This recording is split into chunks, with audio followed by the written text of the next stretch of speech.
Alguns exemplos de racismo de pessoas brancas do ponto de vista da linguagem. Quando você fala assim, você é negro, mas é bonito. Dá a ideia de que as pessoas negras, em geral, não são bonitas. Uma frase típica da branquitude, típica de pessoas brancas falando. É uma questão da branquitude. E se você para pensar, possivelmente nós já falamos ou ouviu alguém falar. Se você reflete sobre isso, você está refletindo sobre a sua própria branquitude e o quanto você é racista. Todos nós somos racistas porque vivemos numa sociedade estruturalmente com racismo impregnado na estrutura social. Mas cabe a nós, negros e brancos, repensar as nossas práticas para que isso seja, acabado, para que a gente consiga superar. Outra frase. Neguinho é muito folgado. Ele faz isso. Neguinho é muito folgado, gente. Essa frase tem origem escravocrata. É muito impactante isso. Como assim, neguinho? Por que neguinho? Por que não branquinho é muito folgado? Entende? E são frases que a branquitude, ou seja, que as pessoas brancas em geral falam sem pensar sobre isso. Existem até pessoas negras que falam sobre isso também sem refletir o que significa efetivamente. Não sou tuas negras para você me tratar assim.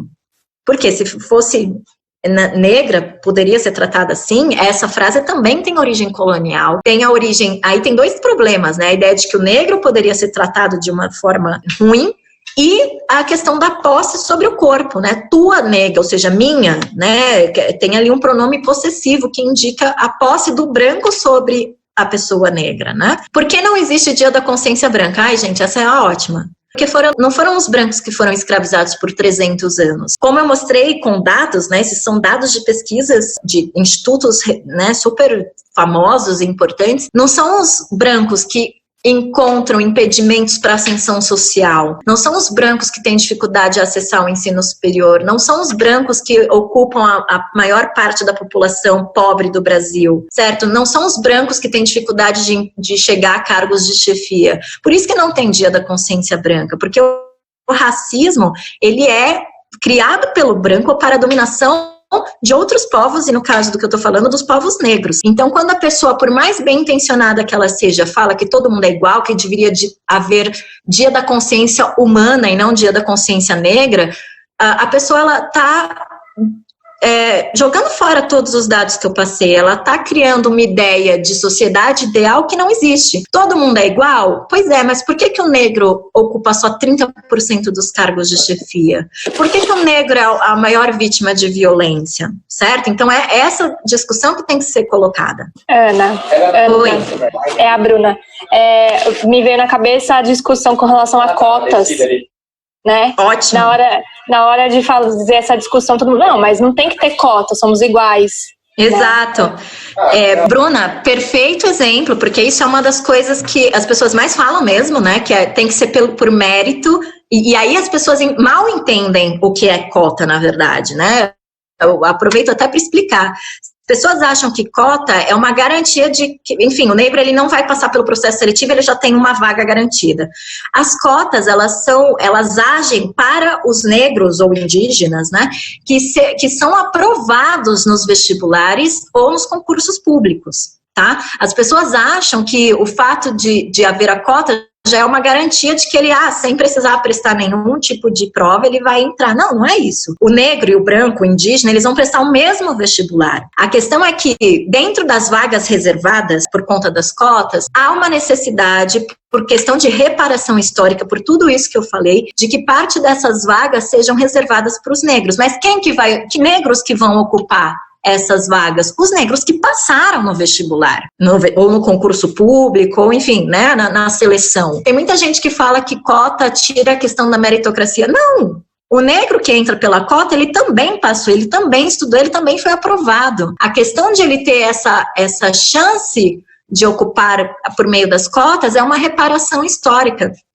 Tem um documentário muito bom da TV Brasil que fala, gente, a cota é um processo de tentar reparar historicamente o que os 300 anos de trabalho que o negro teve no Brasil e que nunca recebeu um tostão por isso. Como não dá para pagar em dinheiro o que o Brasil deve para essas pessoas por terem prestado 300 anos de trabalho forçado e sem remuneração, a cota é uma forma de reparar as desigualdades. Quando eu falo ali, quando eu mostrei para vocês o gráfico de que quanto maior o nível de escolaridade, menos negros tem, a cota é uma chance de tentar reorganizar esses níveis para ficar algo mais igualitário, até chegar ao ponto de que isso esteja de fato mais igual para poder abolir as cotas. As cotas, ela não tem um projeto de ser para sempre. A cota é um instrumento para que essa desigualdade racial que eu tanto apontei aqui seja equilibrada. E a partir do momento que há um número razoável, proporcional de negros e brancos no ensino superior, proporcional dentro da realidade do nosso Brasil, né, que assim, a maior parte da população é negra, a igualdade racial não existe, né? A cota ela vem para tentar arrumar isso. Negros são racistas com ele mesmo? Bom, essa é assim, total sem sentido, né? Não tem nem sentido histórico, nem nada.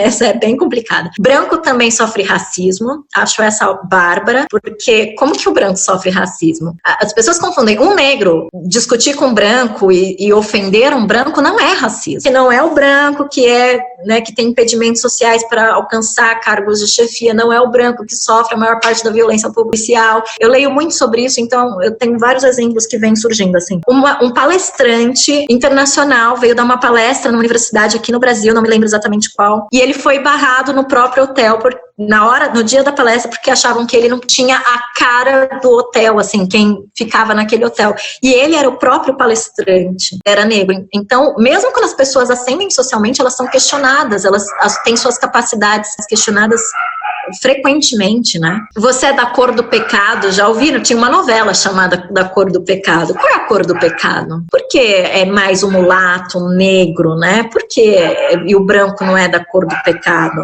Ou então a frase, apesar de ser negra, você tem traços finos.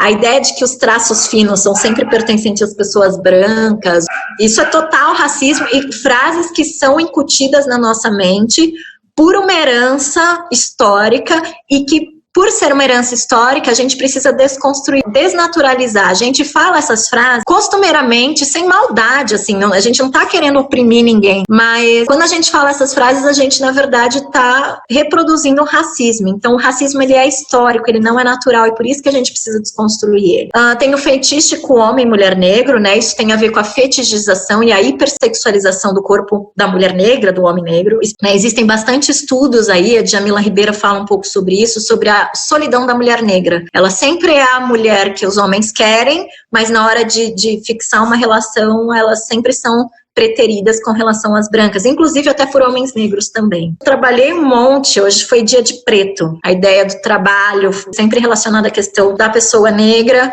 tem a ver com o passado escravista. Uma palavra que todo mundo usa é denegrir. Isso está denegrindo a minha imagem. Denegrir significa tornar-se negro. Então, quando algo está denegrindo a sua imagem, significa, na nossa linguagem, de que está prejudicando você. E tem tudo a ver com a ideia de que quanto mais negro se é, pior se fica. É uma ideia racista total. Você tá na minha lista negra, né? Essa é clássica. Cabelo ruim, né? O que eu falei da pessoa falando sobre o meu cabelo. O seu cabelo é cacheado, mas ele é bom. Por quê? Se ele fosse crespo, ele seria ruim? Como o cabelo é ruim, né? Tem gente que fala, o cabelo não faz mal pra ninguém, como pode ser ruim, né? E aí, algumas dicas para finalizar sobre como superar isso no nosso dia a dia. Primeiramente, evitando toda essa linguagem que eu acabei de falar. E depois, como Angela Davis diz, tem um ser a mais aí, desculpa. Não basta não ser racista, é necessário ser antirracista. Ou seja, você tentar não falar alguma dessas frases aí, não te coloca como antirracista, porque a atitude antirracista é aquela que combate o racismo, mesmo que não seja o teu próprio, certo? Então, algumas dicas. Primeiro, se informar sobre o racismo, como a gente está fazendo agora, e como tem tantas outras pessoas, até com muito mais competência para falar sobre o assunto do que eu, né? Lembrando, o racismo é um assunto que deve ser discutido por brancos, negros, indígenas, por todos, porque se o negro, se o indígena é oprimido, é porque existe alguém que oprime, e essa pessoa que oprime é o branco. branco. Então o branco tem que discutir para poder auxiliar na luta para que isso pare de ocorrer. Então o branco tem que sim falar sobre racismo, para pensar o próprio privilégio. E esquece,